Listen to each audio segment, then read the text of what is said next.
Olá! Para nossa conversa de hoje, vamos mergulhar um pouco no mundo do currículo escolar. A gente está se baseando num artigo bem interessante que mapeia assim a evolução das teorias sobre isso. Exato. Então, a ideia é a gente entender como essa noção de currículo saiu de uma coisa tipo uma lista de matérias, né, para algo bem mais complexo, Uhum. que envolve poder, cultura, identidade. Bom, vamos tentar desvendar isso juntos. Vamos lá? E o ponto central é esse: o que se ensina na escola e o jeito como se ensina diz muito sobre que sociedade a gente tem e, claro, influencia quem a gente se torna, né? Totalmente. Bom, tudo começa lá atrás com as teorias tradicionais, coisa do início do século XX, principalmente nos Estados Unidos. O foco era bem pragmático. Bem direto ao ponto, né? É, eficiência, padronização. A ideia era formar gente para a indústria, que estava crescendo muito.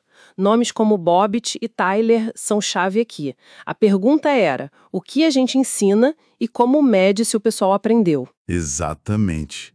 A visão era essa mesmo, de um currículo super técnico, quase como uma ciência, sabe? Neutro. O Bobbitt até fez aquela comparação famosa da escola como uma fábrica. Uma linha de montagem, né? Isso.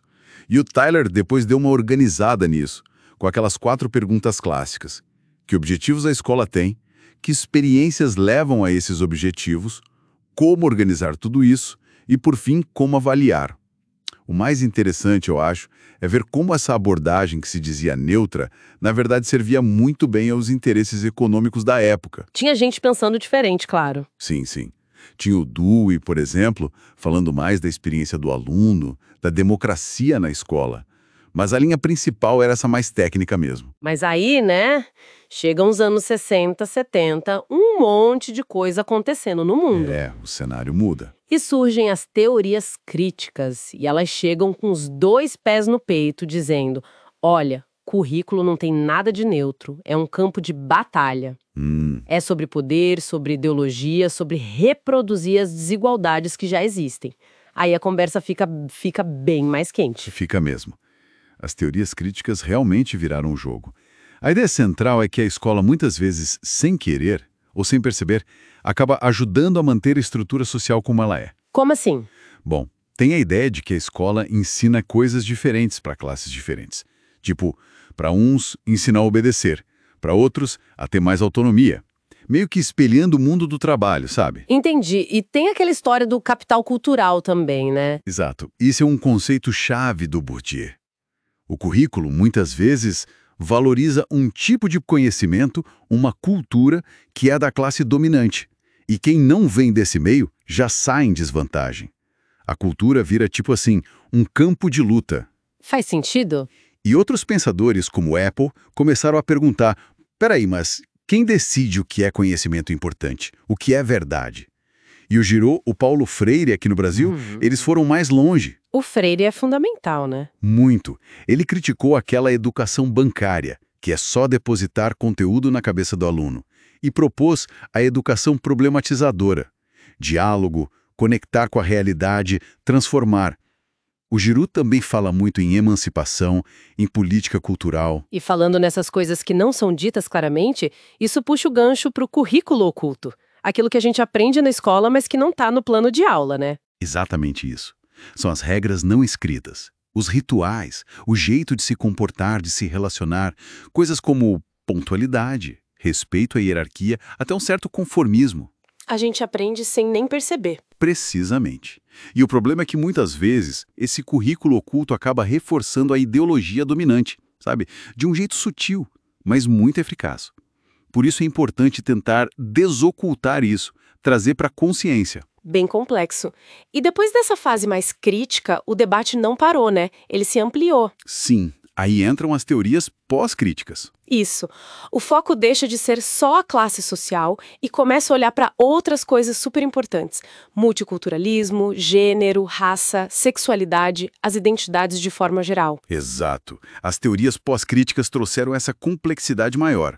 Olharam para como esses diferentes marcadores, gênero, raça, etnia, orientação sexual, se cruzam com o currículo. O multiculturalismo, por exemplo.